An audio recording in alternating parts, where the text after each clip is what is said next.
વંદે ગુજરાત.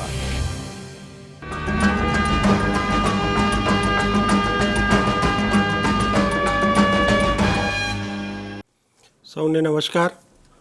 ધોરણ 6 થી 8 શિક્ષક આવૃત્તિ આધારિત ગણિત વિષયની આજની આ તાલીમમાં જુદા જુદા તાલીમ સ્થળોએ તાલીમ રહી રહેલા શિક્ષક મિત્રો અને એમને તાલીમ આપનાર તજજ્ઞશ્રીઓ,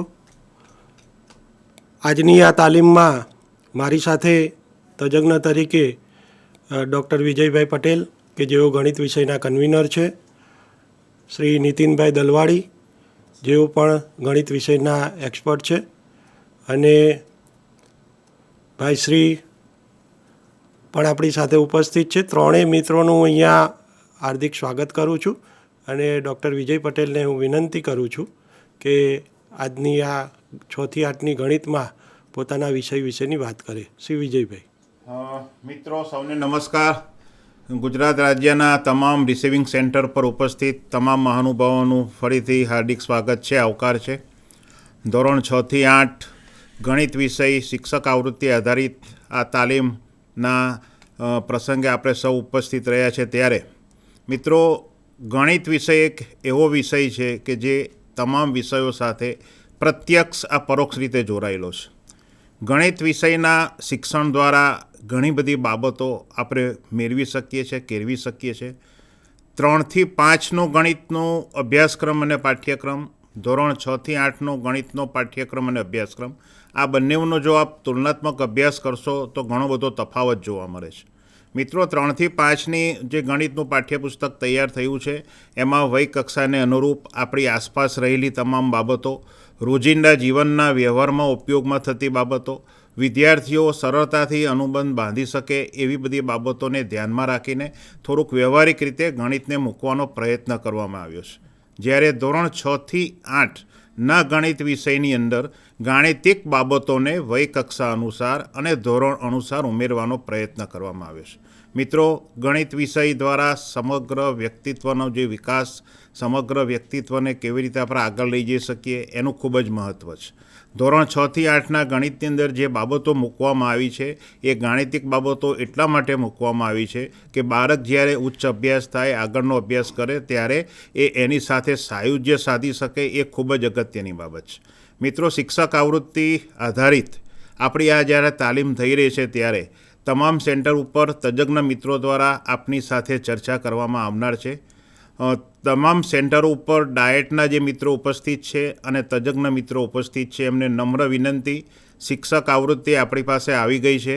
જ્યારે ગ્રુપની અંદર કામ કરવામાં આવે, વર્ગખંડમાં કામ કરવામાં આવે ત્યારે આ તમામ મિત્રોને શિક્ષક આવૃત્તિ ઉપલબ્ધ થાય એ સુનિશ્ચિત કરવા માટે વિનંતી છે.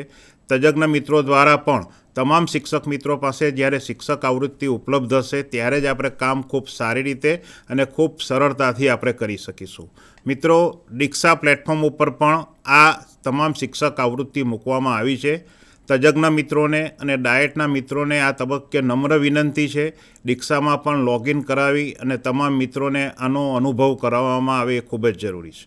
મિત્રો, શિક્ષક આવૃત્તિ અને આપણું જે પાઠ્યપુસ્તક એની અંદર તફાવતના સંદર્ભમાં પણ આપણી સાથે જે 2 તજજ્ઞ મિત્રો છે એ આપણી સાથે ચર્ચા કરવામાં આવનાર છે. સાથે સાથે રાષ્ટ્રીય શિક્ષણ નીતિ, નેશનલ કેરિક્યુલમ ફ્રેમવર્ક અને સ્ટેટ કેરિક્યુલમ ફ્રેમવર્કની અંદર ગણિતના સંદર્ભે શું ભલામણ કરવામાં આવી છે, શું સૂચન કરવામાં આવ્યું છે અને એનું અમલીકરણ કરવા સંદર્ભે આપણી કક્ષાએથી શું કામગીરી કરવાની થાય છે, આ અંગે પણ ચર્ચા કરવામાં આવનાર છે. સાથે સાથે શિક્ષક આવૃત્તિ જે તૈયાર કરવામાં આવી છે એની અંદર પાઠ્યપુસ્તકની અંદર જે બાબતો સમાવેશ કરવામાં આવી છે એને અનુરૂપ એને સરળતાથી શીખવી શકાય અને એને અનુબંધ કેવા પ્રકારની બાબતો શિક્ષક આવૃત્તિમાં મૂકવામાં આવી છે એની પણ આપણી સાથે વિગતવાર ચર્ચા કરવામાં આવનાર છે. ગ્રુપ કાર્ય કરવામાં આવે ત્યારે પ્રથમ દિવસે જ્યારે આપણું કામ પૂરું થાય છે અને બીજા દિવસે જ્યારે શિક્ષક મિત્રોને ગ્રુપની અંદર વિષયોની ફાળવણી કરવામાં આવે ત્યારે તમામ માસ્ટર ટ્રેનર્સ મિત્રોને નમ્ર વિનંતી કે એ વિષય ગ્રુપની અંદર આગળના દિવસે આપવામાં આવે, જેથી બીજા દિવસે ગ્રુપના મિત્રો ફરીથી આવે છે ત્યારે એનો થોડો અભ્યાસ કરીને આવે. સાથે સાથે એ મુદ્દાઓને સંદર્ભે આપણા જ શિક્ષક મિત્રો વધુ માહિતી પણ લઈને આવે એ પણ અપેક્ષિત છે, ખૂબ જ જરૂરી છે. સાથે સાથે શિક્ષક આવૃત્તિમાં જે પ્રવૃત્તિઓ મૂકવામાં આવી છે મિત્રો, તમામ માસ્ટર ટ્રેનર્સ મિત્રો દ્વારા આ પ્રવૃત્તિ આ તાલીમ દરમિયાન થાય એ ખૂબ જ જરૂરી છે. નો ડાઉટ આમાં જે પ્રવૃત્તિ મૂકવામાં આવી છે એ નમૂનારૂપ છે. કદાચ આપણા જ ગ્રુપના અન્ય શિક્ષક મિત્રો દ્વારા એ જ પ્રવૃત્તિને અનુરૂપ અન્ય પ્રવૃત્તિ પણ વિચારી શકાય, આયોજન થઈ શકે અને એ પ્રવૃત્તિનું પણ અમલીકરણ અથવા એ આપણે કરી શકીએ છીએ. તો મિત્રો, ફરીથી આ શિક્ષક આવૃત્તિ આધારિત તાલીમ જે થઈ રહી છે એમાં આપ સૌ મિત્રો આ 3 દિવસ દરમિયાન આપના દ્વારા જે કંઈ તજજ્ઞ મિત્રો દ્વારા આપની સાથે ચર્ચા કરવામાં આવે છે એની સારી એવી વિગતો, એની સમજ મેળવી અને વર્ગખંડ શિક્ષણની અંદર આ શિક્ષક આવૃત્તિના ઉપયોગ દ્વારા શિક્ષણની ગુણવત્તામાં આપણે કેવી રીતે સુધારો કરી શકાય એ આપણો મુખ્ય હેતુ છે. આપ સૌ મિત્રો ઘણા સમયથી આ વિષય સાથે જોડાયેલા છો, આ વિષયના શિક્ષણ સાથે જોડાયેલા છો, એટલે અવશ્ય આ બધી જ બાબતોનો ઉપયોગ કરીને વર્ગખંડને વધુ અસરકારક બનાવવા માટે આ પ્રયત્નો કરશો એવી આશા છે. ફરીથી આપ સૌને આવકારીએ છીએ, આપને શુભેચ્છા પાઠવીએ છીએ. આજ તાલીમ દરમિયાન આપની સાથે જે તજજ્ઞ મિત્રો જોડાયેલા છે શ્રી નીતિનભાઈ દલવારીને હું વિનંતી કરું કે આપની સાથે આ સંદર્ભે વાત કરે. શ્રી નીતિનભાઈ દલવારી. Thank you Vijaybhai. માનનીય વિજયભાઈએ આજના ઓનલાઈન સેશનની રૂપરેખા આપી છે અને શું અપેક્ષા છે રિસીવિંગ એન્ડ પર ત્યાંની પણ વાત કરી છે. તો મિત્રો, પુનઃ જે રિસીવિંગ એન્ડ પર બેઠેલા મિડલ સ્ટેજમાં ગણિત ભણાવતા શિક્ષક મિત્રો, તજજ્ઞ મિત્રો અને વ્યવસ્થાપક મિત્રોનું પુનઃ સ્વાગત છે અને સૌને નમસ્કાર. શિક્ષક આવૃત્તિ સંદર્ભે ગણિત વિષયમાં આપણે તાલીમનું આયોજન કરેલું છે. શિક્ષક આવૃત્તિ આપણને મળી જશે, ત્યાંની અહીંયા વાત કરીશું. ખાસ કરીને અત્રે હું વાત કરીશ આ શિક્ષક આવૃત્તિ શા માટે રચવામાં આવી છે અને તેની પાછળનો હેતુ શું છે અને આ કયા આધારે અને અંદરના મુદ્દા નક્કી કરેલા, પેડાગોજી નક્કી કરી છે. તો પીપીટી પ્લીઝ. તો મિત્રો, આપણે જાણીએ છીએ 2020માં રાષ્ટ્રીય શિક્ષણ નીતિ આવી ગઈ છે. મિત્રો, વારંવાર આનો ઉલ્લેખ કરવો પડશે.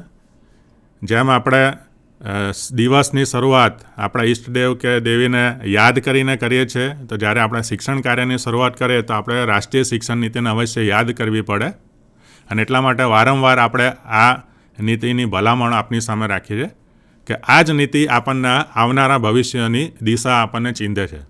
આપણે અત્યારે જે કંઈ વર્ગખંડમાં કામ કરી રહ્યા છે, તાલીમ વર્ગમાં કામ કરી રહ્યા છે, એની પાછળ આ રાષ્ટ્રીય શિક્ષણ નીતિનું વિઝન અને તેની પાછળ રહેલી તમામ ભલામણો રહેલી છે. તો આપણું જે ગણિત ભણાવતા આવીએ, અલગ વિજ્ઞાન ભણાવતા આવીએ, સામાજિક વિજ્ઞાન કે વિવિધ ભાષાઓ ભણાવીએ કે બીજા વિષયો, પણ આ તમામ વિષયો ભેગા મળીને અલ્ટિમેટ આપણો ગોલ રહેશે કે રાષ્ટ્રીય શિક્ષણમાં જે ભલામણો આપી છે, ભલામણો થકી એના જે ધ્યેયો છે તે સિદ્ધ કરીને તેનું વિઝન આપણે સિદ્ધ કરીએ. તો એ આપણે અવશ્ય ધ્યાનમાં રાખવું જોઈએ. તો રાષ્ટ્રીય શિક્ષણ નીતિનું વિઝન છે transforming India, that is Bharat. એટલે ભારત એટલે શું? ભારત એટલે આપણી ભારતીયતા, અને ભારતીયતા એટલે શું? અંદર શબ્દ આપ્યો છે ઇન્ડિયન રૂટેડનેસ, ભારતીય મૂળ.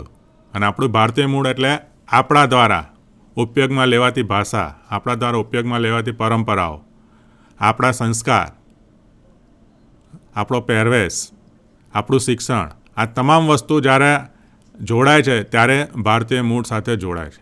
તો આ નીતિ આપણને જણાવે છે કે આ ભારતીયતાના મૂળ ધરાવતી આપણી એજ્યુકેશન સિસ્ટમની એમણે કલ્પના કરી છે. તો એ સિસ્ટમ કેવી હશે? તો તેમાં ભારતને એક સમતાલક્ષી એટલે કે ઇક્વિટેબલ અને ગતિશીલ વાઇબ્રન્ટ જ્ઞાન સમાજ કરવામાં યોગદાન આપે છે. એટલે એવા જ્ઞાન નોલેજ સોસાયટી આપણે ક્રિએટ કરવાની છે જે બધાને ઉચ્ચ ગુણવત્તાવાળું શિક્ષણ પૂરું. તો આ નોલેજ સોસાયટી છે જે ઇક્વિટેબલ છે, વાઇબ્રન્ટ છે, આપણને ક્વોલિટી એજ્યુકેશનની વાત કરે છે જે તમામને પૂરી પાડવાની છે, ફોર ઓલ, કોઈપણ જાતના ભેદભાવ વગર. અને મુખ્ય ઉદ્દેશ્ય તેના દ્વારા ભારતને વૈશ્વિક જ્ઞાન મહાસત્તા બનાવશે. બરાબર, આપણે એને નોલેજ પાવર બનાવશે. વિશ્વમાં આપણે જે જ્ઞાન રહેલું છે તે જ્ઞાન થકી આપણે એક મહાસત્તા બનીએ તેનું એક સ્વપ્ન જોવામાં આવેલું છે. અને આ સ્વપ્ન સાકાર કરવા માટે નીતિમાં અલગ અલગ ભલામણ કરવામાં આવે છે અને ભલામણોને ધ્યાનમાં રાખીને આપણે આગળ કામ કરવાનું છે. આ કંઈ તમામ ભલામણો જાણવાની જરૂર નથી, પણ આપણને ટૂંકમાં કહી દો કે એનઈપી તરફથી શિક્ષક પાસે શું અપેક્ષા છે. તો ટૂંકમાં કહીએ તો પહેલું એ છે કે આપણે શીખવાડવાનું નથી, પણ આપણે બાળકોને શીખતા કરવાના છે. એટલે વિશેષ શું શીખવાનું છે તેના કરતાં કેવી રીતે શીખવાનું છે તે આપણે મહત્ત્વનું બને છે. હા, એટલે વોટ ટુ લર્ન કરતાં how to learn, vote two think કરતાં હાઉ ટુ થિંક, તેના પર આપણે ફોકસ કરવાનું થાય, તેની પર ભાર આપવાનો થાય, અને તે જ ઝલક આપણને આપણી શિક્ષક આવૃત્તિમાં જોવા મળશે. વિષયો વચ્ચેની ભેદરેખા સમાપ્ત કરવી. આ વાત અગાઉ પણ NCF 2005માં પણ કહ્યું હતું કે અલગ અલગ વિષયો વચ્ચેની જે દિવાલ રહેલી છે તેને નીચી કરવી. પણ અહીંયા સ્પષ્ટ રીતે નો સાયલો શબ્દ વાપરે છે. એટલે અલગ અલગ પ્રકારના જે ભેદભાવ છે, અલગતા છે, તેને દૂર કરવી અને એકબીજા વિષય, જ્ઞાન અખંડ છે, એને આપણે વિષયોમાં ખંડિત કરીને વહેંચીએ છીએ ખરા, પણ જ્યારે એનો ઉપયોગ થાય તે અખંડ રીતે થાય તે ખૂબ જરૂરી છે. આપણે પણ આપણા જીવનમાં કોઈ એક જ વિષયને ધ્યાનમાં રાખીને આપણી દૈનિક ક્રિયાઓ કરતા નથી. એમાં તમામ વિષયો સંયુક્ત રીતે જોડાયેલા છે, અખંડ છે. એવી જ રીતે અહીંયા વિષયો વચ્ચેની ભેદરેખા સમાપ્ત કરીશું, જેનું ઉદાહરણ પણ આપણને શિક્ષક આવૃત્તિમાં મળશે. બહુભાષિતાનું મહત્ત્વ અહીંયા ખાસ છે. અને જ્યારે પ્રારંભિક તબક્કો અને મિડલ તબક્કાની જ્યારે વાત કરીએ ત્યારે બાળક જે પરિવેશમાંથી આવે છે તેની સ્થાનિક ભાષા, તેની માતૃભાષા, તેની બોલચાલની ભાષા, આ તમામ જે પણ ભાષાઓ એક હોય અથવા અલગ અલગ હોય, તે તમામને આપણે સન્માન આપવાનું છે, અને તે સન્માન આપીને તેને જે તે વિષયની વાત ત્યાં આગળ કરવાની થાય. આ સાથે મિડલ સ્ટેજ અને માધ્યમિક સ્ટેજમાં ગણિત અને વિજ્ઞાન જેવા વિષયોને બાયલિંગ્વલ, એટલે કે એના માતૃભાષાની સાથે સાથે અંગ્રેજીમાં પણ તેને માહિતી મળે તેનો આપણે પ્રયાસ કરવાનો થાય છે. અત્યાર સુધી આપણે જોઈએ તો વારંવાર થાય છે કે આપણી પરીક્ષામાં જે પ્રશ્ન પૂછાય છે તેમાં બાળકોએ ખાલી યાદ કરીને, માહિતી યાદ કરીને પ્રશ્નોના જવાબ લખવાના હોય છે. નીતિમાં સ્પષ્ટ રીતે કહ્યું છે કે આ પ્રકારની રટણ અથવા તો ગોખણપટ્ટી આધારિત જે મૂલ્યાંકન વ્યવસ્થા છે તેને આપણે બદલવાની રહે. તેની જગ્યાએ એવું મૂલ્યાંકન થાય કે જ્યાં બાળકોએ જે માહિતી મેળવી છે, જે જ્ઞાન મેળવ્યું છે, તેનું સમજ, એની ચકાસણી થાય, તેનો ઉપયોગ વ્યવહારમાં કેવી રીતે કરે છે તે ચકાસી શકાય, અને તેના આધારે તે વિચારણા કરે, રિફ્લેક્શન કરે, અને પ્રાપ્ત માહિતીમાંથી નવી માહિતી ઉત્પન્ન કરે, નવું જ્ઞાન મેળવે, તેના તરફ આપણે એમને લઈ જવાના છે. તો એ એક ફેરફાર છે જે આપણા વર્ગખંડમાં આપણે લાવવાનો થાય. પેડાગોજી આના માટે ખૂબ જ મહત્ત્વની થાય, અને એ પેડાગોજીની જ્યારે વાત થાય એટલે સીધી જ વાત છે કે વર્ગખંડમાં શિક્ષકો જે કામ કરી રહ્યા છે તેના સંદર્ભે વાત થયેલી છે. તો અહીંયા એક્સપિરિયન્શિયલ લર્નિંગ એ મહત્ત્વનો શબ્દ છે જે NEPમાં આપણને જોવા મળ્યો છે. અનુભવજન્ય શિક્ષણ, એટલે બાળકો વર્ગમાં જ્યારે આવે છે ત્યારે ખાલી નથી હોતા, એમનું મન કે મગજ ખાલી નથી હોય. એક જેને આપણે કોરી સ્લેટ કહેતા હતા એવું કોઈ પણ પ્રકારની કોરી સ્લેટ નથી. તેમની પાસે વિવિધ પ્રકારના અનુભવો રહેલા છે. આપણે એમના આ અનુભવોનો ઉપયોગ કરીને આપણા વિષયમાં જે વિષયાંક છે તેને આગળ લઈ જવાનો છે, તેને સમજાવવાનો છે, તેનો ઉપયોગ કરવા તરફ લઈ જવાનો છે. અને એટલા માટે અલગ અલગ પ્રકારની પેડાગોજી, શિક્ષણ પદ્ધતિનો અહીંયા ઉપયોગ કરવાનો થાય, જેનો પણ આપણે હવે પછી આગળ ઉલ્લેખ કરીશું. હવે આ પ્રવૃત્તિઓ કરીશું ત્યારે સ્વાભાવિક છે કે વર્ગમાં 1:1 એટલે સ્ટુડન્ટ અને ટીચર વચ્ચે જ વાર્તાલાપ ના થાય, પણ બાળકો પણ એકબીજા જોડે વાર્તાલાપ કરે, જેમાં જૂથમાં કામ કરે, જોડીમાં કામ કરે કે વ્યક્તિગત કામ કરે. આ તમામ પ્રકારના કામ કરવા માટે આપણે વર્ગખંડમાં તક આપવાની થાય. તો અલગ અલગ પ્રવૃત્તિઓ છે, પ્રોજેક્ટ છે, જે અલગ અલગ અનુભવ આપવા માટે આપણે વર્ગમાં આપવા પડશે, અને આ જ અનુભવોને આધારે તે એના જીવન કૌશલ્યોનો જે જરૂરી સ્કિલ છે તે કેળવી શકશે. હવે આ જીવન કૌશલ્યની સ્કિલ જે લાઈફ સ્કિલ છે એ કેળવે છે, એની સાથે સાથે આપણા વિદ્યાર્થીઓને, આપણા બાળકોને ભવિષ્ય માટે પણ તૈયાર કરવાના છે, ભવિષ્યના પડકારોનો સામનો કરવા માટે તૈયાર કરવાના છે, અને એના માટે જરૂરી છે એ કેટલીક સ્કિલ્સ એ મેળવે, જેને આપણે 21મી સદીના કૌશલ્યો તરીકે ઓળખીએ છીએ. એક ક્રિએટિવિટી હોય, ક્રિટિકલ થિંકિંગ હોય, પ્રોબ્લેમ સોલ્વિંગ હોય, કોમ્યુનિકેશન હોય કે કોલેબોરેશન હોય. આ પ્રકારના જે કૌશલ્યો છે તે બાળકને કેળવવા પણ આના માટે કોઈ અલગથી અભ્યાસક્રમ નથી. આપણા જ વિષય દ્વારા આ જ કૌશલ્ય કેવી રીતે કેળવાય તે આપણે વિચારવાનું થાય, અને આની જ વાત આપણે અહીંયા શિક્ષક આવૃત્તિમાં પણ એનો ઉલ્લેખ કરેલો છે, તેનો નિર્દેશ કરેલો છે. તો તે તરફ આપણે ખાસ ધ્યાન આપીશું. અને છેલ્લે છે આપણે 21મી સદીની વાત કરીએ, આપણે મશીન લર્નિંગ કે એઆઈની વાત કરીએ, તો આ બધી વાત કરતાં સ્વાભાવિક છે આપણે આપણું મૂળ છોડવાનું નથી. તો આપણું જે ભારતીય મૂળ છે, આપણું જ્ઞાન છે, આપણું જ્ઞાન પ્રણાલી છે, તે ભારતીય જ્ઞાન પ્રણાલીનો આધાર રાખીને આપણે આગળ વધવાનું છે. તો આપણામાં જે સંસ્કાર છે, જે પરંપરા છે, તેને જાળવી રાખીને, તેનું સંરક્ષણ કરીને, તેનું સંવર્ધન કરવા માટે આપણે આગળ વધવાનું છે. આનો પૂરો પ્રયાસ છે એ અહીંયા શિક્ષક રાવતીમાં આપણે કરેલો છે. તેના તરફ આપણે આગળ વધીશું. એનઈપી જે વાત કરે છે, આ મેં તમને વાત કરી કે એનઈપીની અપેક્ષાઓ શું હતી, પણ જ્યારે આપણે ગણિત સાથે એને જોડીએ ત્યારે એમાં સ્પષ્ટ રીતે લખેલું છે, જે 4.25 નંબરનો જે મુદ્દો છે એનઈપીનો, પ્રકરણ 4માં 25 નંબરનો મુદ્દો, એમાં લખેલું કે ભવિષ્યમાં ઘણા બધા ક્ષેત્રો તેમજ વ્યવસાયોમાં ભારતની નેતૃત્વની ભૂમિકા માટે ગણિત અને ગાણિતિક વિચારસરણી અત્યંત મહત્ત્વપૂર્ણ બની રહેશે. તો મિત્રો, ભારતને ભવિષ્યમાં વિશ્વનું નેતૃત્વ કરવાની તક મળી શકે તેમ છે. આપણી સાથે સૌથી વધારે યુવા જૂથ છે અને આ જ બાળકો આવનારા સમયમાં આપણા જ દેશના યુવાનો તરીકે રહેશે. તો એમની અહીંથી પ્રતિબદ્ધતા વધે, એમનું જ્ઞાન વધે, કૌશલ્ય વધે. એના માટે આપણે અહીંયા ગણિત અને ગાણિતિક વિચારસરણી, જેને મેથેમેટિક્સ એન્ડ કોમ્પ્યુટેશનલ થિંકિંગ શબ્દ વાપર્યો છે, તો તેના આધારે તેમાં એમને પારંગત કરીને આપણે આગળ મેળવવાનું. એટલે બહુ સ્પષ્ટ છે, ગણતરી પૂરતો સીમિત નથી. આપણે બાળકની વિચારસરણી પણ એ રીતની બદલવાની થશે અને એના માટે આપણે કામ કરવાનું થશે. તો આ વાત એનઈપી કહે છે અને એના માટે ખૂબ જરૂરી છે કે આપણે પાયાના તબક્કાથી માધ્યમિક તબક્કા સુધી ક્રમશઃ ગણિત અને તેની જે કૌશલ્યો છે તેના પર આપણે સતત ભાર આપવું પડે.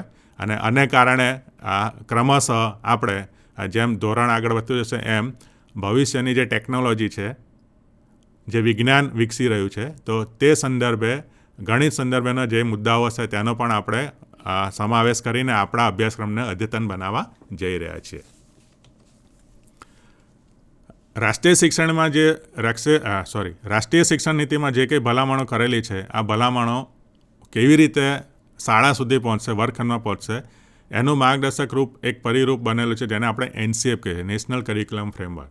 અને આ એનસીએફને આધારે આપણે રાજ્યમાં સ્ટેટ કરિક્યુલમ ફ્રેમવર્ક પણ તૈયાર કરેલું છે. ટૂંક સમયમાં આપણે એને રજૂ કરીશું, જેમાં ગણિત વિશે અલગથી વાત કરવામાં આવી છે. તો એ વાત શું છે તે આપણે જાણી લઈએ, જેથી વર્ગખંડમાં આપણને ખૂબ સરળતા રહે કે આપણે જે કરીએ છીએ શા માટે કરીએ છીએ, એ કામગીરી શેના માટે છે. તો એનસીએફમાં એવું કહે છે કે દરેક વિષયને પોતાનું મહત્ત્વ છે. કોઈ વિષય નાનો કે મોટો નથી અને કોઈ વિષયનું જીવનમાં અતિ મહત્ત્વ હોય કે એનું મહત્ત્વ ખૂબ ઓછું એવું ક્યાંય નથી. આપણને બધા જ વિષયની આડકતરી રીતે પણ જરૂર પડતી હોય છે, સીધી રીતે જરૂર પડતી હોય છે. પણ જ્યારે સ્પષ્ટ રીતે વાત કરીએ તો કે આપણા જીવનમાં આપણા બાળકોને જ્યારે તર્કશક્તિનો ઉપયોગ કરવાનો થાય, આંકડાકીય ગણતરી કરવાની થાય, કે કોઈ પણ આપેલ માહિતીનું અર્થઘટન કરવાનું થાય, માહિતીનું વિશ્લેષણ કરવાનું થાય, કે કોઈ સમસ્યા હોય તો તેનો ઉકેલ કરવાનો થાય, તો આ બધા જે કાર્યો છે, આ બધા કૌશલ્યો જ્યારે વિકસાવવા હોય ત્યારે ગણિત વિષય આપણને ખૂબ જ ઉપયોગી થઈ બને છે. અને આપણું કામ ગણિતના વિષયાંગની સાથે સાથે આ કૌશલ્યો છે તેમાં બાળકોને પારંગત કરવાનું થાય. અને એટલે જ એનસીએફ સ્કૂલ એજ્યુકેશન આપણને કહે છે ગણિત અને કોમ્પ્યુટેશનલ વિચારસરણી ભવિષ્યના વ્યવસાયો જેવા કે એઆઈ અને ડેટા સાયન્સ માટે ખૂબ જ મહત્ત્વપૂર્ણ છે. નવીન શિક્ષણ પદ્ધતિઓ જેવી કે પઝલ્સ અને રમતો દ્વારા વિદ્યાર્થીઓમાં ગણિતની રુચિ વધારવામાં આવશે. મિડલ સ્ટેજમાં કોડિંગ પ્રવૃત્તિઓ શરૂ કરવામાં આવશે. તો મિત્ર, મિડલ સ્ટેજમાં આપણે ગણિત શિક્ષણ કાર્ય કરી રહ્યા છીએ ત્યારે સ્વાભાવિક છે કે ટૂંક સમયમાં આપણે AI, data science, machine learning, coding આવા વિષયો હવે ધીરે ધીરે ઇન્ટ્રોડ્યુસ કરવામાં આવશે, જેમાં ગણિત એક પાયાગત ભૂમિકા ભજવશે. તો બાળકોમાં ગણિતમાં પારંગતતા હશે તો આ પ્રકારના વિષયોમાં એ ઝડપથી આગળ વધી શકશે, જે આવનારા સમયની માંગ છે અને જેમાં આપણે આગળ વધી રહ્યા છીએ. તો આ નવા જ્ઞાનની સાથે આપણા જે પરંપરાગત જ્ઞાન છે તેને પણ આપણે જાળવવાનો છે, સાચવવાનો છે અને તેનું સંવર્ધન કરીને આગળ જવાનું છે. તો એનસીએફ આ ગણિત શિક્ષણ સંદર્ભે આપણને વાત કહે છે.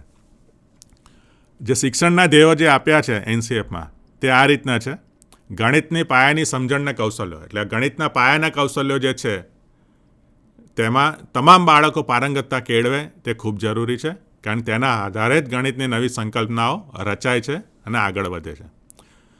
ગણિત એ ફક્ત દાખલા ગણવા માટેનું નથી. આપણે સ્ટેપ્સ જે પણ ગણીએ છીએ, દાખલા માટેના જે એક પછી એક સ્ટેપ્સ આવે, દરેક સ્ટેપની પાછળ એક કારણ હોય છે શા માટે એના પછીનું સ્ટેપ આવશે અને કેવી રીતે આવશે. એનું કારણ પણ આપણે બાજુમાં લખાઈએ છીએ. તો આ છે એક ક્રમશઃ કોઈ પણ એક પ્રશ્નને ઉકેલ મેળવવા માટેની વૈજ્ઞાનિક પદ્ધતિ, જેને આપણે એલ્ગોરિધમ કહીએ છીએ. તો આ જ સિસ્ટમ જે છે તે ફક્ત સાચો દાખલો લાવવા માટે નથી, પણ એ દાખલાના સાચા જવાબ સુધી પહોંચવા માટેની જે પ્રક્રિયા આપણે બાળકોને કહેવાની છે ને એમાં એમને માહિર કરવાના છે. એટલે જે તે વિષયાંગ સંદર્ભે બાળકોની સમજ સ્પષ્ટ થાય, તાર્કિક વિચારસરણી વધે અને સમસ્યા ઉકેલ કરતા થાય તેવી ક્ષમતા આપણે તેમનામાં વિકસાવવાની થાય. તેની વિપુલ તક આપણે અહીંયા આપણા પાઠ્યપુસ્તક અને શિક્ષક આવૃત્તિમાં રહેલી છે. અને આના માટે જે નવા સાધનો તરીકે જે રોજિંદા જીવનમાં જે ઘટનાઓ ઘટે છે તે રમતો છે, પઝલ્સ છે, તો એ બધા વ્યવહારિક ઉદાહરણોનો ઉપયોગ આપણે વર્ગખંડમાં ભરપૂર કરવાનો થાય. એની સાથે આપણે ગણિતની સંકલ્પનાઓને જોડી અને આગળ વધવાનું, જેથી ગણિતની સંકલ્પના સમજીને બાળકો તેનો ઉપયોગ કરી શકે. મલ્ટીડિસિપ્લિનરી એપ્રોચની વાત કરી છે, એટલે ગણિતના બીજા અન્ય વિષયો સાથે સાંકળવાની વાત અહીંયા થાય છે. જે પણ પૂરો અવકાશ આપણે શિક્ષક આવૃત્તિમાં આપેલો છે. આર્ટ સાથે કેવી રીતે જોડાયેલું, ચિત્ર સાથે કેવી રીતે જોડાયેલું છે, રમત સાથે કેવી રીતે ગણિત જોડાયેલું છે, વિજ્ઞાન સાથે ગણિત જોડાયેલું છે, ભાષામાં વિજ્ઞાન ક્યાં છે, વિજ્ઞાનમાં ભાષા ક્યાં છે, એટલે ગણિત અને ભાષાનો સમન્વય. આ રીતે અલગ અલગ વિષયો સાથે ગણિતને જોડીને આગળ વધવાની વાત છે, જેથી જ્ઞાન અખંડ છે તે આપણે કહી શકીએ છીએ. આ જ કારણે ભવિષ્યની જે ડિમાન્ડ છે, જેમાં data science, coding, artificial intelligence તે વગેરેનો ઉપયોગ કરવાનો થશે, એની પાછળ પણ ગણિત છે એ સમજ આપણે આપવાની છે અને તેના ઉપયોગ તરફ આપણે બાળકોને લઈ જવાના છે. અને આ બધા માટે સ્વાભાવિક છે વર્ગખંડમાં આપણે આધુનિક ટેકનોલોજીનો ઉપયોગ કરવાનો થાય. આપણા મોટાભાગના વર્ગખંડ સ્માર્ટ બોર્ડથી સજ્જ છે, તો આ સ્માર્ટ બોર્ડનો ઉપયોગ આપણે ભરપૂર કરીએ. દીક્ષા ઉપર પણ ગણિતને સંદર્ભે ઘણું બધું સાહિત્ય આપણે અપલોડ કરેલું છે. ટેક્સ્ટબુક આપણી એનર્જાઇઝ છે, તેમના QR કોડ સ્કેન કરીને આપણે ગણિતને પદ્ધતિઓને જે વિષયાંક છે તેને સરળ કેવી રીતે બનાવી શકે તેની પદ્ધતિઓ અંદર ડેમોન્સ્ટ્રેટ કરીને મૂકવામાં આવેલી છે. જી શાલાનું કન્ટેન્ટ આપણી પાસે છે, જી શાલા પ્લસનું કન્ટેન્ટ પણ આપણી પાસે આવી ગયું છે. તો મિત્રો, અલગ અલગ રીતે ટેકનોલોજી જે આપણા વર્ગખંડ સુધી પહોંચી છે તેનો આપણે ભરપૂર ઉપયોગ કરીએ અને બાળકોને એને અલગ અલગ પ્રકારના અનુભવો આપીએ. તો NCFમાં જે વાત કરી છે એ શિક્ષણના ધ્યેયો સિદ્ધ કરવા માટે વર્ગખંડમાં આપણે કેટલીક પેડાગોજીનો ઉપયોગ કરવો પડશે. આ પેડાગોજી જો છે એનો આપણે ગયા વર્ષે પણ મોટાભાગની પેડાગોજીનો આપણે અનુભવ મેળવ્યો છે, તેનો ડેમો આપણે જોયો હતો અને આપ સૌએ સરસ રીતે ત્યાં આગળ જૂથ કાર્ય કરીને ડેમો પણ આપેલો છે. તો આની માહિતી આપણે મેળવી લઈએ અને આ જ રીતે આપણે આ 3 દિવસ દરમિયાન જે કંઈ મુદ્દાની વાત થાય તેમાં પણ આપણે આ અલગ અલગ પ્રકારની પેડાગોજીનો ઉપયોગ કરતા રહીએ. અનુભવ અધ્યયન છે, વિવિધ પ્રકારના અનુભવો આપવા, એના માટે આપણે પ્રવૃત્તિની ખૂબ જરૂર પડે, તો પ્રવૃત્તિ દ્વારા અધ્યયન થાય. લર્નિંગ બાય ડુઈંગની તેમાં વાત આવશે. રમત દ્વારા અધ્યયન છે, બાળકો રમતમાં માહેર હોય છે, રમત એમને પ્રિય હોય છે, તો તેમાં પણ ગણિત ક્યાં જોડાયેલું છે, કેવી રીતે જોડાયેલું છે તેની પણ આપણે વાત કરી શકીએ છીએ. પ્રયોગ દ્વારા અધ્યયન, આ પણ લર્નિંગ બાય ડુઈંગ સાથે થાય. અને અલગ અલગ પ્રકારની સામગ્રી સાથે જ્યારે કામ કરવાનું થાય ત્યારે બાળકોને ખૂબ મજા આવતી હોય છે, તો તેનો આપણે આપણા વર્ગખંડમાં ઉપયોગ કરીએ. વાર્તા એક અમૂર્ત શસ્ત્ર તરીકે આપણે વર્ગખંડમાં રજૂ કરીએ છીએ, એટલે વાર્તાથી પણ આપણે આપણા વર્ગના બાળકોને જે તે વિષયાંક સંદર્ભે સ્પર્ધા કરી શકીએ છીએ અને રસ કેળવી શકીએ છીએ. આ સાથે આપણે કેટલાક વિષયોનું સંકલન પણ કરવાનું થાય છે ગણિત શીખવાડતી વખતે. તો એમાં કલા સંકલનની વાત છે કે વિવિધ પ્રકારના કલાઓ છે, એ ચિત્ર હોય, સંગીત હોય, તો તેમાં જે વાત થાય છે એની પાછળ ગણિત ક્યાં રહેલું છે. આપણે જે કંઈ તાલની વાત કરીએ તો તેની પાછળ પણ ગણિત છે, એ માત્રાની પાછળ પણ ગણિત આવેલું છે, ગણતરી આવેલી છે, તેની વાત ત્યાં આગળ થાય. કોઈ સ્કલ્પચર જોઈએ, ત્યાં આગળ કેટલાક તરહ આપણને પેટર્ન જોવા મળે છે, તો એ પેટર્નની વાત થાય. એ આપણા પાઠ્યપુસ્તકમાં એનો ઉપયોગ કરેલો છે. એ કલા સંકલિત અધ્યયન છે. એ રીતે ટેકનોલોજી સંકલિત અધ્યયન જે આપણે વાત કરી હમણાં કે સ્માર્ટ બોર્ડની મદદથી આપણે વર્ગખંડમાં એને જોડી શકીએ છીએ. જીઓજીબ્રા એમાં ખૂબ મહત્વરૂપ થાય. પ્રોજેક્ટ આધારિત અધ્યયન છે.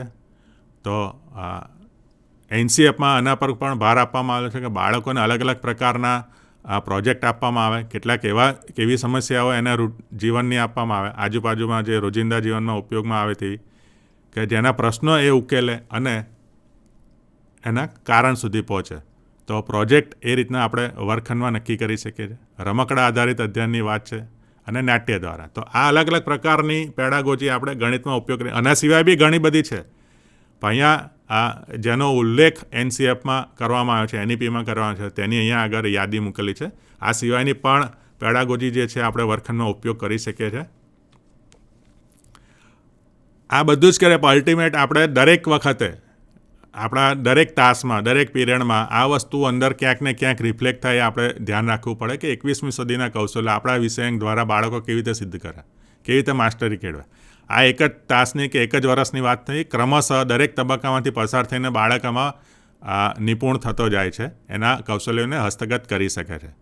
તો આ કમ્યુનિકેશન, પ્રત્યાયનની વાત થાય કે critical thinking, creativity, collaboration, problem solving. તો આપણે ત્યાં ગણિતમાં જે કંઈ પ્રવૃત્તિ કરીએ, જે કંઈ પ્રોજેક્ટ આપીએ અથવા કોઈ પણ પેડાગોજીનો ઉપયોગ કરે ત્યારે આ બધી જ વસ્તુ ક્યાંક ને ક્યાંક રિલેટ થતી હોય છે. તેને આપણે હાઇલાઇટ કરવી અને બાળકોને પ્રત્યે આપણે સજાગ રાખવા પડશે. હા, તો આ કેવી રીતે સિદ્ધ થશે? આનો આખો ફ્લો શિક્ષક આવતીમાં સમજાવેલો છે, ઉદાહરણ સાથે છે, અને વિશેષ વાત વિરાગભાઈ પણ કરશે. પણ ટૂંકમાં આપને કહી દઉં કે આપણી પાસે NCFમાં એઇમ્સ ઓફ એજ્યુકેશન આપવામાં આવેલા છે. એઇમ્સ ઓફ એજ્યુકેશન છે ક્યારે સિદ્ધ થશે? જ્યારે એને કરિક્યુલર ગોલ્સમાં ડિવાઈડ કરેલા છે. આ કરિક્યુલર ગોલ્સ છે તેને પછી ક્ષમતાઓ એટલે કોમ્પિટન્સીસમાં વિભાજિત કરી છે, જે દરેક તબક્કાની કોમ્પિટન્સીસ આપણને પ્રાપ્ત થયેલી છે. અને દરેક તબક્કાની કોમ્પિટન્સીસ છે તબક્કાના અંતે ક્યારે સિદ્ધ થશે? જ્યારે દરેક ધોરણમાં આપેલી અધ્યયન નિષ્પત્તિઓ એટલે કે લર્નિંગ આઉટકમ્સ છે તે બાળકો સિદ્ધ કરે ત્યારે ક્રમશઃ જે તે તબક્કાના અંતે તેની ક્ષમતાઓ બાળકો સિદ્ધ કરશે. ક્ષમતાઓ સિદ્ધ થવાથી કરિક્યુલર ગોલ સિદ્ધ થાય અને ક્રમશઃ દરેક વિષયના કરિક્યુલર ગોલ સિદ્ધ થાય ત્યારે આપણે એવું કહી શકીએ આપણે એઇમ્સ ઓફ એજ્યુકેશન તરફ જઈ રહ્યા છે, તેને સિદ્ધ કરવા તરફ જઈ રહ્યા છે.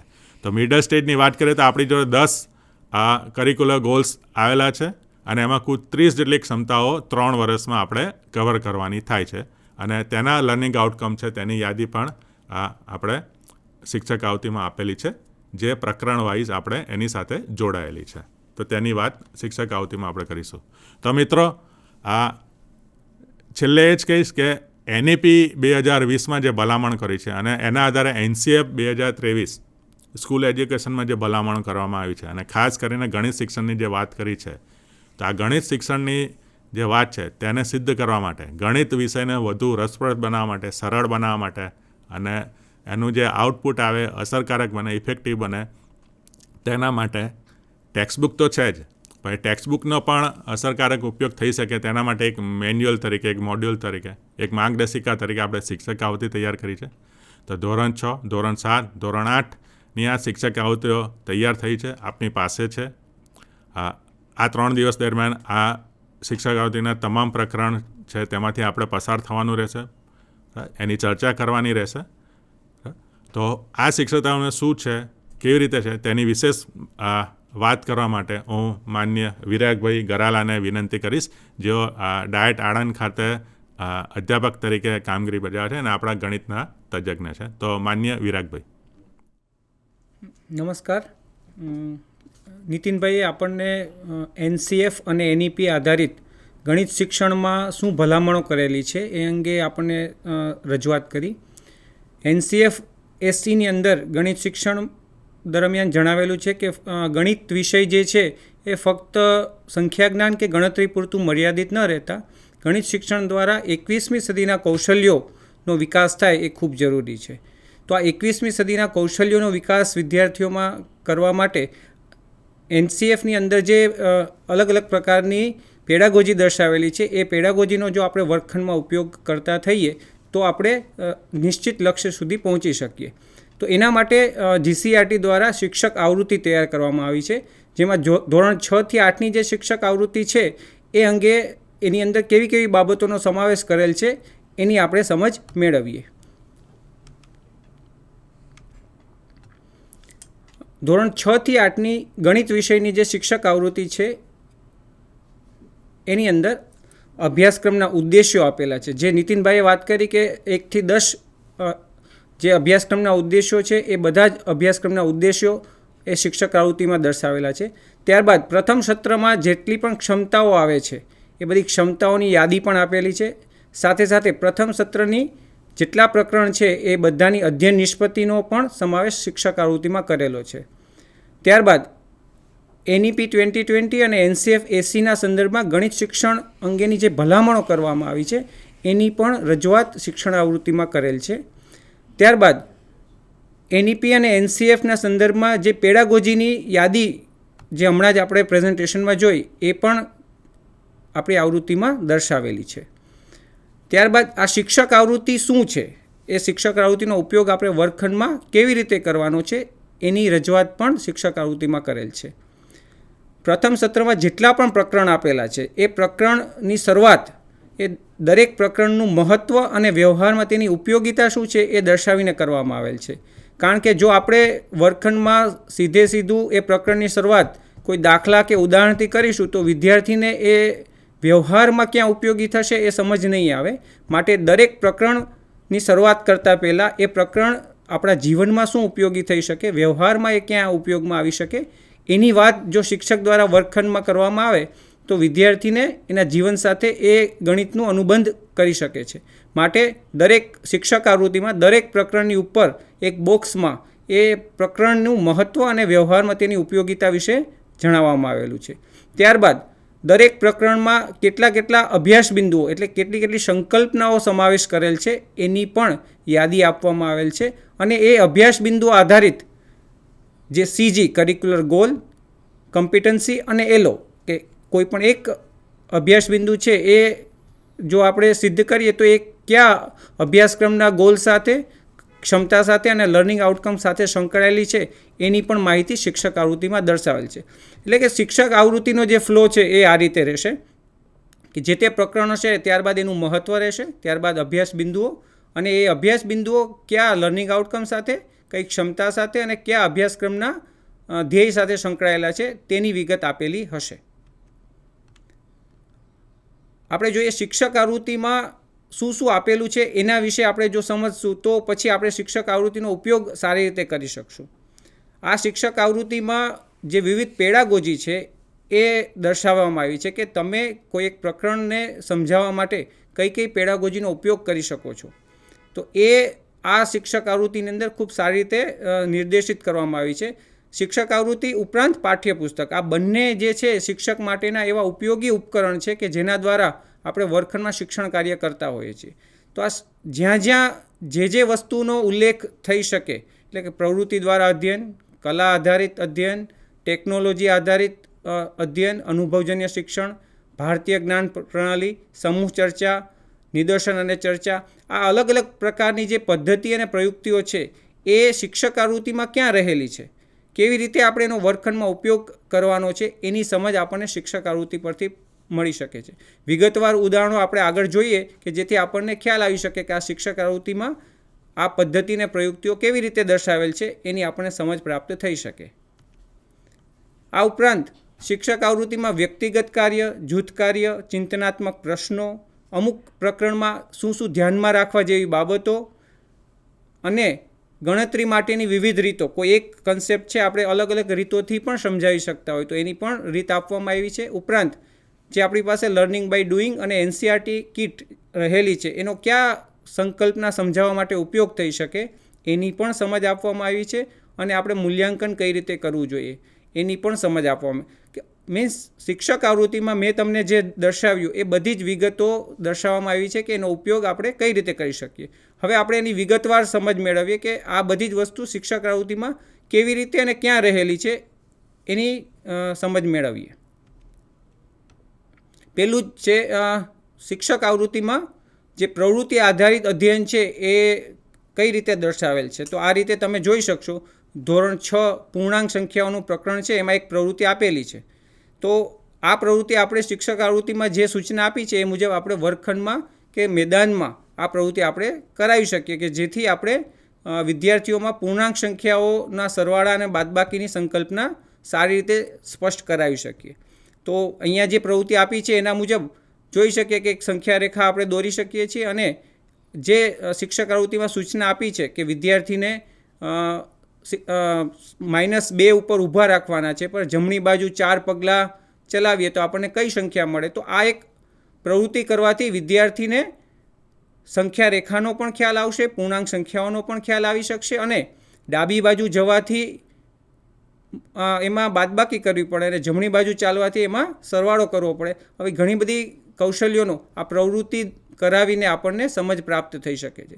એટલે કે શિક્ષક આવૃત્તિમાં જે સૂચનાઓ અને જે સોપાનો અને પ્રક્રિયા આપી છે એ મુજબ જો આપણે પ્રવૃત્તિ કરતા જઈએ તો આપણને વિદ્યાર્થીઓને રસ રુચિ સાથે સાથે ગણિતની સંકલ્પનાઓ પણ સિદ્ધ કરાવી શકીએ છીએ.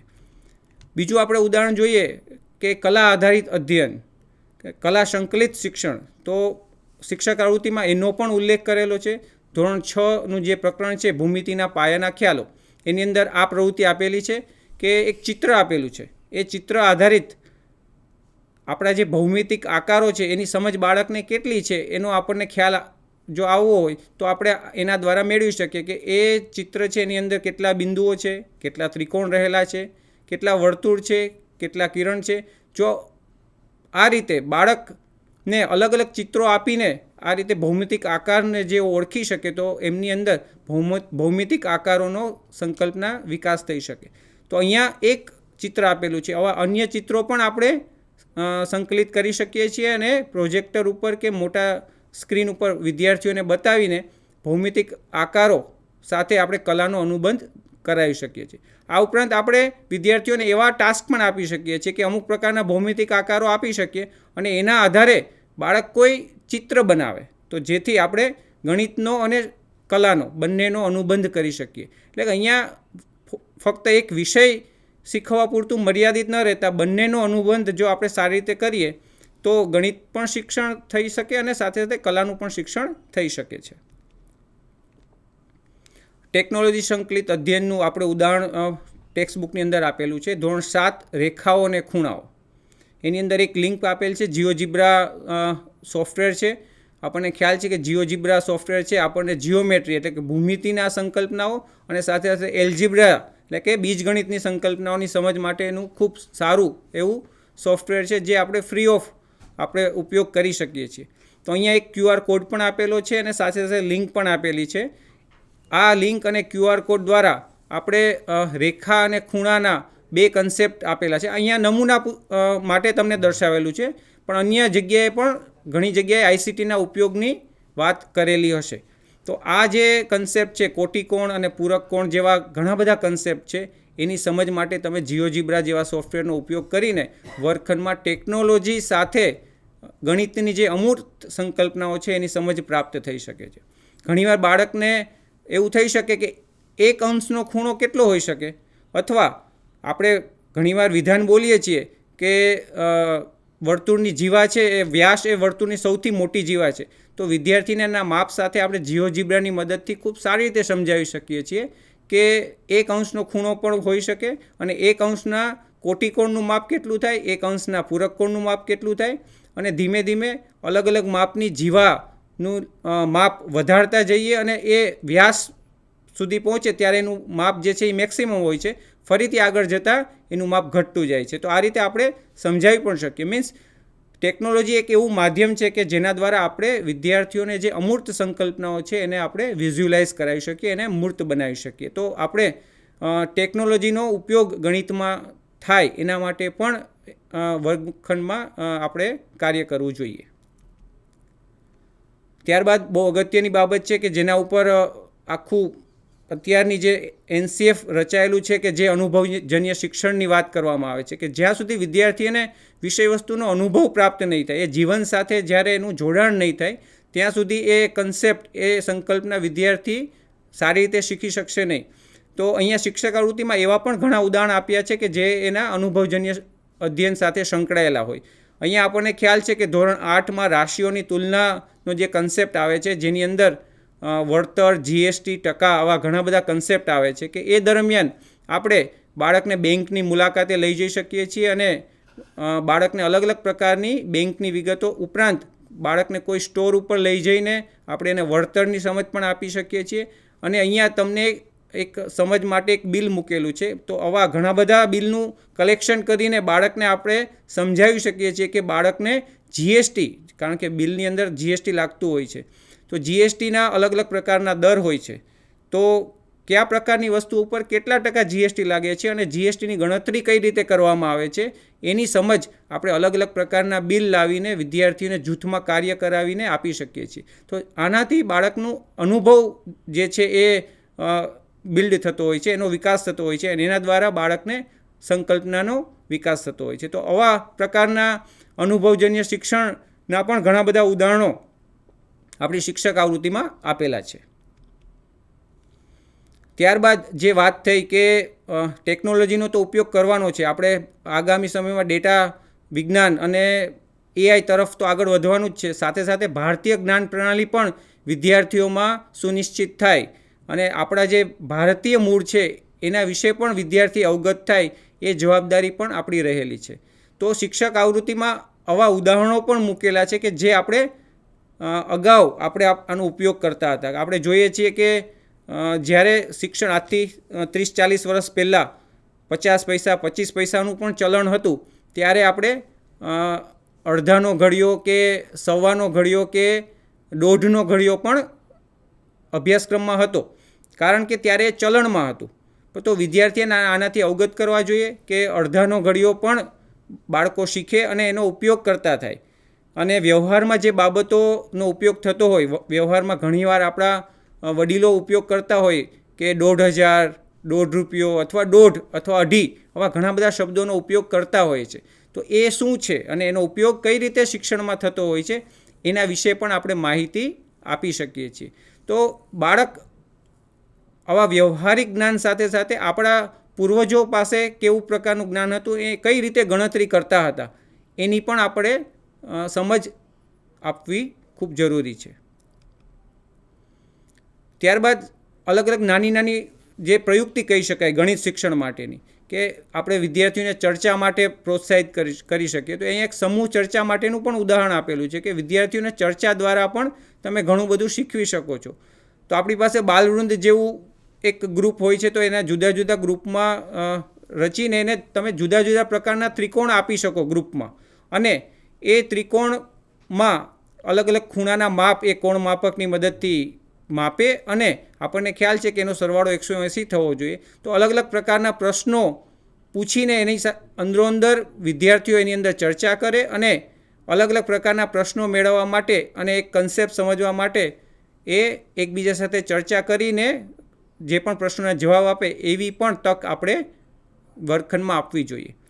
આ ઉપરાંત વિદ્યાર્થીને પૂર્વજ્ઞાન, કોઈ પણ સંકલ્પનાની શરૂઆત કરીએ ત્યારે વિદ્યાર્થીનું આપણે પૂર્વજ્ઞાન ચકાસતા હોઈએ છીએ. તો પૂર્વજ્ઞાન ચકાસણી માટે પણ અમુક પ્રકારના પ્રશ્નો કરીને આપણે તેની સાથે અમુક ચર્ચા કરીને આગળ વધી શકીએ છીએ. તો શિક્ષક આવૃત્તિમાં આવી ચર્ચા માટેના પણ ઘણા બધા સ્કોપ રહેલા છે. શિક્ષક આવૃત્તિમાં નિદર્શન અને ચર્ચા માટેનું એક ઉદાહરણ આપેલું છે કે તમે ઘણીવાર વિજ્ઞાન જેવા વિષયોમાં આપણે પ્રયોગ કરાવતા હોઈએ છીએ, પણ ઘણીવાર આપણે અમુક સંકલ્પનાની સમજ માટે કોઈ પણ વસ્તુનું નિદર્શન પણ કરાવવું પડે છે.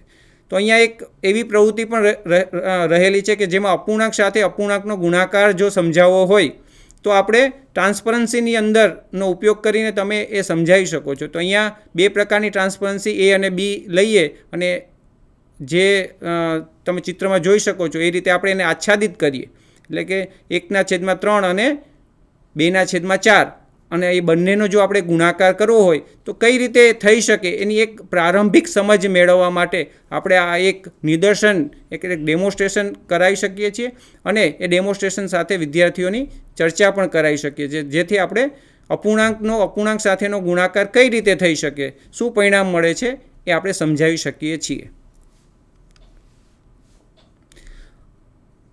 આ નાની નાની એવી પ્રવૃત્તિઓ છે કે જેના દ્વારા આપણે વિદ્યાર્થીઓને ઘણી બધી સંકલ્પના સમજાવી શકતા હોઈએ છીએ. અહીંયા તમે જોઈ શકો છો કે વ્યક્તિગત કાર્ય, દરેક બાળકને તમે ઇન્ડિવિજ્યુઅલ આ કાર્ય સોંપીને તમે બાળકને સમજાવી શકો છો. અપૂર્ણાંક અને દશાંશ સંખ્યાઓમાં અપૂર્ણાંક પૂર્ણાંક સંખ્યાનો અપૂર્ણાંક સાથેનો ભાગાકાર કઈ રીતે થાય છે.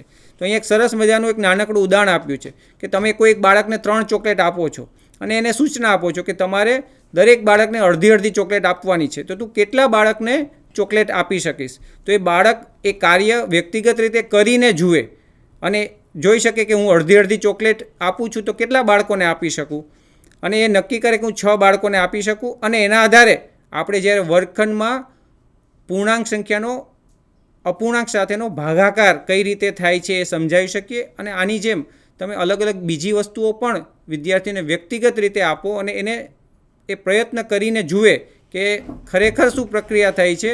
એટલે કે હું આનાથી પણ વધારે પૂર્ણાંક સંખ્યાની ચોકલેટ કે અન્ય વસ્તુ આપીએ અને એના 1/2 ભાગ કે 1/3 ભાગ કરીને એ કેટલા વ્યક્તિને આપી શકે છે, તો આના આધારે આપણે પૂર્ણાંક સંખ્યાનો અપૂર્ણાંક સાથેનો ભાગાકાર એ સંકલ્પના સમજાવી શકીએ છીએ.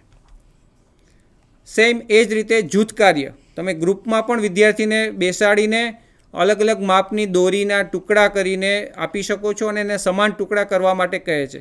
આ પ્રવૃત્તિમાં બાળકની એક્યુરસી જેવી કૌશલ્યનું પણ વિકાસ થશે અને સાથે સાથે આપણે ગણિતની સંકલ્પના પણ સમજાવી શકીશું. એટલે આપણે ફક્ત ને ફક્ત ગણતરી ઉપર ફોકસ ન કરતા વિદ્યાર્થીની એક્યુરસી વિકસે કે એટલે 3 ભાગ કરવાની જે સૂચના આપી છે, સમાન ટુકડા કરવાની જે સૂચના આપી છે, તો વિદ્યાર્થી સમાન ટુકડા કરી શકે છે. એ માપન કરતી વખતે ચોકસાઈ રાખી શકે છે. આ બધી જ બાબતો એક શિક્ષક તરીકે આપણે જોવું જોઈએ. અને જ્યારે ટુકડા કરે છે એ ટુકડા કરીને જે પરિણામ મળે છે, આ પરિણામ મળ્યા બાદ આપણે એને સમજાવી શકીએ છીએ કે અહીંયા અપૂર્ણાંકનો પૂર્ણાંક સંખ્યા સાથેનો ભાગાકાર કઈ રીતે થાય છે. આવી રીતે જો આપણે એક ઉદાહરણ આપણે આપીએ છીએ અને પછી જ્યારે આપણે ગણતરી કરાવીએ છીએ કે અપૂર્ણાંકનો ભાગાકાર કરવા માટે શું શું કરી શકાય, તો બાળકને કન્સેપ્ટ ક્લિયર થાય છે, સંકલ્પના ક્લિયર થાય છે કે ભવિષ્યમાં ક્યારેક એને આવી પરિસ્થિતિનું નિર્માણ થાય તો ત્યારે એ ભાગાકારની ક્રિયા કરીને આવા સમાન ટુકડાઓ કરી શકે. તો એકવાર આપણે આવી પ્રવૃત્તિ કરાવી જોઈએ અને ત્યારબાદ આપણે બ્લેકબોર્ડ ઉપર કે અન્ય ICTના ઉપયોગથી જે દાખલા ગણાવવાના છે એ ગણાવવા જોઈએ. આપણે મોટાભાગે વર્ગખંડમાં સીધા ઉદાહરણો લઈને અને દાખલાઓ સ્વાધ્યાયના દાખલા ઉપર જ ફોકસ કરીએ છીએ. જો બાળકને આવી કોઈ જૂથ કાર્ય કે પ્રવૃત્તિ કરાવીને પછી જો એ દાખલાઓની મહાવરો અને પ્રેક્ટિસ કરવામાં આવે તો એ વિદ્યાર્થીની જે સંકલ્પના છે એ વધુ સ્પષ્ટ થતી હોય છે અને એ જે દાખલાઓ અથવા જે સંકલ્પના શીખે છે એનો વ્યવહારમાં ક્યાં ઉપયોગ કરવો એ પણ ખૂબ સારી રીતે સમજી શકે છે. માટે શરૂઆતમાં જ્યારે પણ કોઈ સંકલ્પનાની શરૂઆત કરીએ ત્યારે કોઈ પ્રવૃત્તિ અથવા કોઈ કાર્ય કરાવીને અથવા કોઈ એને ઉદાહરણ આપીને જો આપણે એ સંકલ્પનાની શરૂઆત કરીએ અને પછી એને અનુરૂપ આપણે વિવિધ પ્રકારના દાખલા ગણાવીએ તો વિદ્યાર્થીની એ સંકલ્પના વધુ સ્પષ્ટ અને દ્રઢ થતી હોય છે. આ જે શિક્ષક આવૃત્તિ છે એનો એક અગત્યનો જે ભાગ છે એ છે ચિંતનાત્મક પ્રશ્નો. દરેક સંકલ્પનામાં સમજ માટે ચિંતનાત્મક પ્રશ્નો આપેલા છે કે આ ચિંતનાત્મક પ્રશ્નો દ્વારા વિદ્યાર્થીઓની જે વિચારવાની જે સ્કિલ છે આપણે ડેવલપ કરી શકીએ છીએ. એ કન્સેપ્ટ બાળક કેટલું સમજી શક્યો છે એ આપણે જાણી શકીએ છીએ. તો તમે આખી શિક્ષક આવૃત્તિમાં જોઈ શકશો કે ઘણી બધી જગ્યાએ ચિંતનાત્મક પ્રશ્નો આપેલા છે ઘણા બધા કન્સેપ્ટને અંતે. તો એ કન્સેપ્ટ જે છે બાળકને કેટલી કક્ષાએ સમજ પ્રાપ્ત થયો છે એ આપણે આવા ચિંતનાત્મક પ્રશ્નો પૂછીને મેળવી શકીએ છીએ. અને જો આવા ચિંતનાત્મક પ્રશ્નોની સમજ બાળકો મેળવી શકે તો એ કન્સેપ્ટ બાળક ખૂબ સારી રીતે સમજી શક્યો છે એવું આપણે નક્કી કરી શકીએ. તો અહીંયા પણ એક ઉદાહરણ તમને આપેલું છે ધોરણ 8ના વર્ગ અને વર્ગમૂળ આધારે કે જેના આધારે આપણે જોઈ શકીએ કે 1000 પૂર્ણવર્ગ સંખ્યા છે કે કેમ. હવે આ નક્કી કરવા માટે એને પૂર્ણવર્ગનો કન્સેપ્ટ જો ક્લિયર હશે તો એ નક્કી કરી શકશે કે 1000 છે એ પૂર્ણવર્ગ છે કે નહીં. એ જ રીતે 1987નો વર્ગ કરતાં એકમના સ્થાને શું આવશે. સંખ્યા ગમે એટલી મોટી હોય પણ આપણે જો બાળકને સમજ સ્પષ્ટ હશે કે મારે જે તે સંખ્યાનો એકમનો અંક જ જોવાનો છે અને એ એકમના અંકના આધારે હું વર્ગનો એકમનો અંક શું હશે એ નક્કી કરી શકું તો એ બાળક એક સંકલ્પના ખૂબ સારી રીતે સમજ્યો છે એવું આપણે કહી શકીએ છીએ. શિક્ષક આવૃત્તિની અંદર નાની નાની એવી પણ બાબતો આપેલી છે કે જેમાં તમારે ધ્યાન રાખો બાળકોની ભૂલ ક્યાં થઈ શકે છે, બાળકોને શું સમજ આપવાની છે. હવે એક નાની નાની બાબતોનો પણ ઉલ્લેખ શિક્ષક આવૃત્તિમાં કરેલો છે. તો અહીંયા તમે જોઈ શકો છો કે એક એવી નાની નાની બાબતો આપેલી હોય છે કે જેના આધારે બાળકને ઘણા બધા MCQs કે NMSની પરીક્ષામાં ઝડપથી ઉત્તર મેળવવા હોય તો આવી નાની નાની બાબતોની સમજ સ્પષ્ટ હોવી જોઈએ. અહીંયા તમે જોઈ શકો છો કે પૂર્ણાંક સંખ્યાનો શુદ્ધ અપૂર્ણાંક સાથેનો ગુણાકાર કરવામાં આવે તો પરિણામ હંમેશા પૂર્ણાંક સંખ્યા કરતાં નાનું મળે છે. આ એક વિધાન છે, પણ આ વિધાનને આપણે વિવિધ ઉદાહરણો દ્વારા સમજ આપીએ તો આ બાબત બાળક ખૂબ ઝડપથી શીખી શકે છે અને એના આધારે કોઈ MCQ હોય તો બાળકને ગણતરી કરવાની જરૂર પડતી નથી, પણ બાળક આવા કોઈ વિધાનના આધારે અને એને સમજ કરેલ પ્રાપ્ત જ્ઞાનના આધારે એ સીધો જવાબ આપી શકે છે કે જો મારો પૂર્ણાંક સંખ્યાનો શુદ્ધ પૂર્ણાંક સાથેનો ગુણાકાર થાય તો એ હંમેશા પૂર્ણાંક સંખ્યા કરતાં નાનો જ હોય, તો એ વિકલ્પ ઝડપથી પસંદ કરી શકે છે. એ જ રીતે પૂર્ણાંક સંખ્યાનો અશુદ્ધ અપૂર્ણાંક સાથેનો ગુણાકાર કરવામાં આવે તો એ હંમેશા પૂર્ણાંક સંખ્યા કરતાં મોટું જ મળે છે. તો આ રીતે ગણતરી કર્યા વગર પણ પોતાના લોજિક અને તર્ક દ્વારા જો બાળક પ્રશ્નના ઉત્તર આપી શકે એના માટે નાની નાની ધ્યાનમાં રાખવાની બાબતોનો પણ ઉલ્લેખ શિક્ષક આવૃત્તિમાં કરેલો છે. શિક્ષક આવૃત્તિમાં કોઈ પણ દાખલાની ગણતરી માટેના વિવિધ રીતો પણ દર્શાવેલી છે કે અહીંયા આપણને ખ્યાલ છે કે ગણતરી કરવા માટે કોઈ એક રીત ન હોય. આપણે ઘણી બધી રીતે કોઈ પણ દાખલા ગણી શકતા હોય. તો અહીંયા આપણે જોઈ શકીએ છીએ કે દશાંશ સંખ્યા સાથેના ભાગાકાર કરવા માટેની 2 પદ્ધતિ આપેલી છે કે જો આપણે દશાંશ અપૂર્ણાંક હોય એના ભાગાકાર કરવો હોય તો કઈ રીતે થઈ શકે, તો કે સૌથી પહેલાં એને સાદા અપૂર્ણાંકમાં રૂપાંતરિત કરીએ, પછી જે પણ છેદમાં રહેલ છે એમાં છેદમાં 10, 100 કે 1000માં આપણે કન્વર્ટ કરીએ અને પછી આપણે એનો ગુણાકાર કરીએ અને પછી જે પણ અપૂર્ણાંક આવે છે એમને આપણે દશાંશ સ્વરૂપમાં ફેરવી નાખીએ. તો આ એક સોપાનો આપ્યા છે. જો આ સોપાનના આધારે આપણે ભાગાકાર કરીએ તો બાળકને ખૂબ સારી રીતે અને સ્પષ્ટ રીતે દાખલા ગણાવી શકીએ છીએ. અને એક બીજી રીત પણ આપેલી છે કે કોઈ પણ દશાંશનો દશાંશ સાથે ભાગાકાર કરવો હોય તો પહેલાં આપણે દશાંશ ચિહ્નને અવગણીને એનો ભાગાકાર કરી નાખીએ અને પછી દશાંશ ચિહ્ન કઈ રીતે મૂકવું એની પણ સમજ આપણને આપવામાં આવે કે જે પણ બંને સંખ્યાઓ છે એના જે પણ દશાંશ ચિહ્ન પછીના જે અંકો છે એ અંકની બાદબાકી થાય અને એના આધારે આપણે જે પરિણામ મળ્યું છે એમાં દશાંશ ચિહ્ન કઈ રીતે મૂકવું એની વિગતવાર સમજ આ પ્રક્રિયામાં આપેલી છે. તો આવી રીતે જ્યાં જરૂર પડે ત્યાં કોઈ પણ સંકલ્પના સમજાવવા માટેની કોઈ રીત હોય તો એ પણ આપણને શિક્ષક આવૃત્તિમાં સમજાવેલ છે કે જે આ રીતના સોપાનો દ્વારા જો આપણે વર્ગખંડમાં વિદ્યાર્થીને દાખલા ગણાવીએ તો આપણે ખૂબ સારી રીતે વિદ્યાર્થીઓને આવા દાખલા ગણતા પણ શીખવી શકીએ છીએ. LBD કીટનો ઉપયોગ. આપણી પાસે LBD કીટ ઘણી બધી શાળાઓમાં ઉપલબ્ધ છે. આ કીટના ઉપયોગ દ્વારા જો આપણે વર્ગખંડ શિક્ષણ કાર્યમાં વિદ્યાર્થીઓને પ્રવૃત્તિ કરાવીએ તો આ LBD કીટના દ્વારા વિદ્યાર્થીઓને મૂર્ત સંકલ્પનાઓની સ્પષ્ટીકરણ થઈ શકે છે. અહીંયા જોઈ શકીએ છીએ કે વર્કિંગ મોડેલ છેદિકાનું બનાવવું હોય તો આપણે છેદિકાના વર્કિંગ મોડેલ દ્વારા આપણે અલગ અલગ પ્રકારની સંકલ્પનાઓ શીખવી શકીએ છીએ. તો LBD કીટમાં આ બધી વસ્તુ આપેલી છે તો આપણે વર્ગખંડમાં એનો પણ ઉપયોગ કરવો જોઈએ કે જેથી વિદ્યાર્થીને સમાંતર રેખાઓ અને એને અનુબંધ ધરાવતી અન્ય સંકલ્પનાઓ પણ શીખવી શકીએ. એ જ રીતે વર્ગ અને વર્ગમૂળ માટે આપણે વિદ્યાર્થીઓને પ્રારંભિક સમજ માટે વર્ગ કઈ રીતે બને છે એની સમજ માટે અલગ અલગ પ્રકારના બોક્સ આપેલા છે, બ્લોક આપેલા છે. એ બ્લોકની સમજ દ્વારા આપણે વર્ગની સંકલ્પના ખૂબ સારી રીતે સમજાવી શકીએ છીએ કે 1નો વર્ગ 1 થાય, 2નો વર્ગ 4 કઈ રીતે થાય અને 3નો વર્ગ 9 કઈ રીતે થાય. તો આ રીતે બ્લોક ગોઠવીને આપણે જો વિદ્યાર્થીને એકવાર વર્ગખંડમાં વર્ગની સંકલ્પના સમજાવીએ તો આગળ જતાં એ વર્ગ કઈ રીતે બને છે એની સમજ સારી રીતે પ્રાપ્ત થઈ શકે છે. શિક્ષક આવૃત્તિમાં મૂલ્યાંકન માટેની પણ અલગ અલગ પ્રયુક્તિ આપેલી છે. અહીંયા તમને દર્શાવવામાં આવ્યું છે જૂથ કાર્ય દ્વારા કઈ રીતે મૂલ્યાંકન થઈ શકે.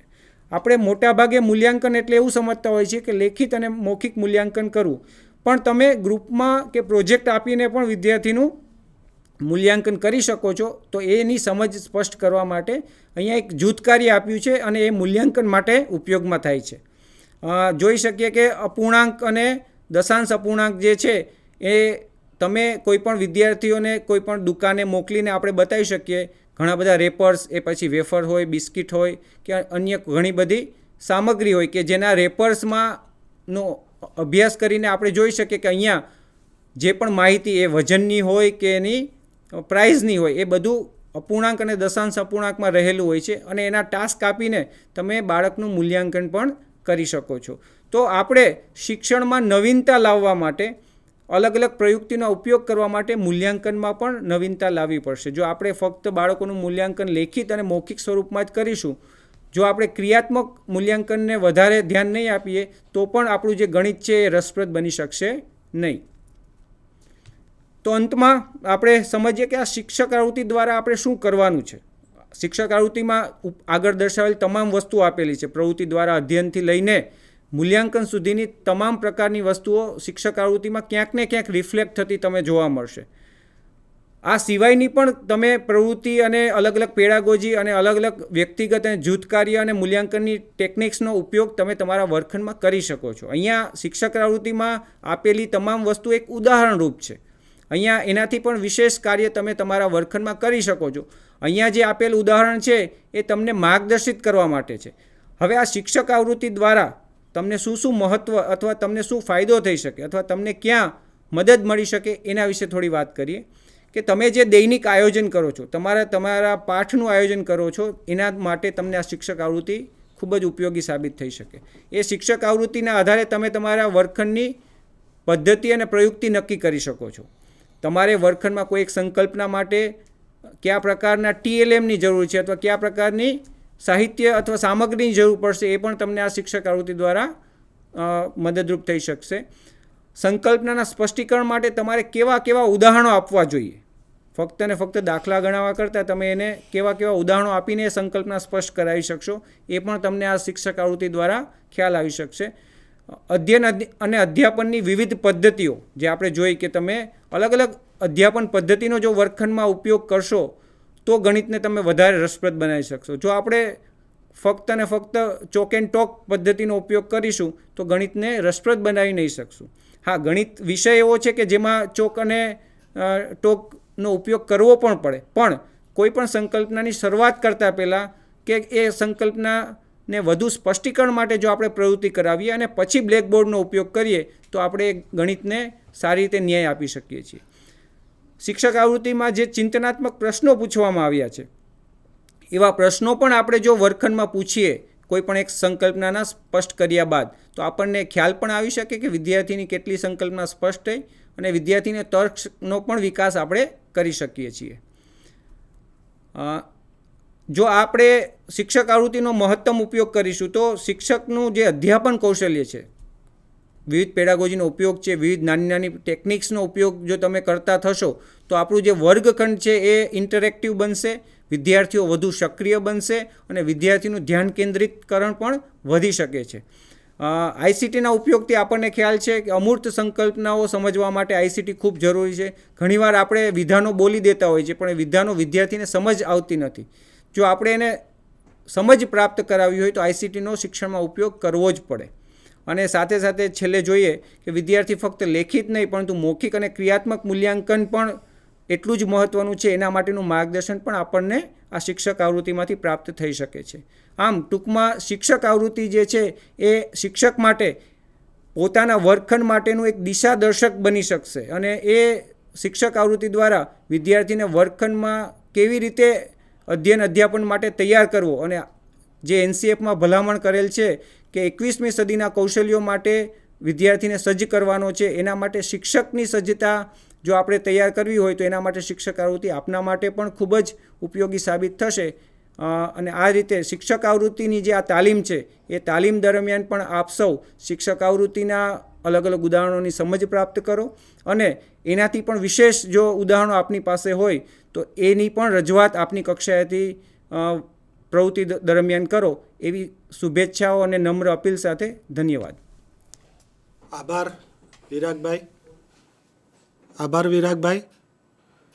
આજની ધોરણ 6 થી 8 ગણિત વિષયની શિક્ષક આવૃત્તિ આધારિત ઓનલાઈન સેશનમાં મારી સાથે એક્સપર્ટ તરીકે ડૉક્ટર વિજયભાઈ પટેલ, નીતિનભાઈ દલવાડી અને વિરાગભાઈ ગરાલા ઉપસ્થિત રહ્યા. ખાસ કરીને વિજયભાઈએ એક સરસ વાત મૂકી છે કે શિક્ષક આવૃત્તિનો મહત્તમ ઉપયોગ વર્ગખંડ દરમિયાન કરવા માટે આ તાલીમ દરમિયાન જ જો એની સમજ આપવા માટે એને સીધી આપવામાં આવે અને એમાંથી ઉદાહરણોની રજૂઆત માટેની એને તક આપવામાં આવે તો શિક્ષક આવૃત્તિનો મહત્તમ ઉપયોગ શિક્ષકો કરતા થશે.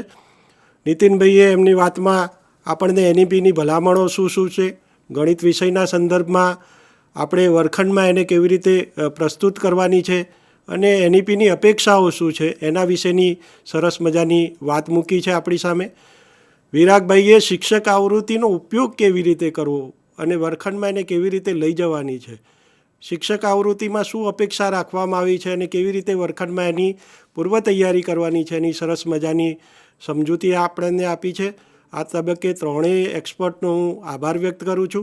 સાથે સાથે જે તજજ્ઞો જે છે એમને વિનંતી કરું છું કે આ ઓન એર સેશન છે, માર્ગદર્શનરૂપ છે. સૌથી અગત્યની ભૂમિકા છે તજજ્ઞની છે, કારણ કે આપણી આ તાલીમ છે એ ડેમોન્સ્ટ્રેશન આધારિત તાલીમ છે.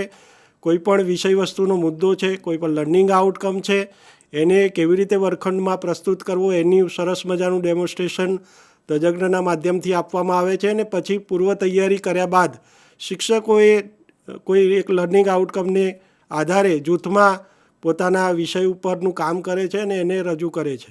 એટલે આ જે પ્રક્રિયા છે એ બહુ સઘન રીતે થાય અને એ પ્રક્રિયા માત્ર તાલીમ પૂરતી સીમિત ન રહે, પણ વર્ગખંડમાં પણ શિક્ષકો એનો ઉપયોગ કરે તે માટે સૌ શિક્ષક મિત્રોને પણ વિનંતી છે. આજની આ તાલીમમાં ઉપસ્થિત રહેલ સૌને ફરી હું ધન્યવાદ પાઠવું છું અને આભાર વ્યક્ત કરીને આજની આ સેશનને પૂરી જાહેર કરીએ છીએ. આભાર.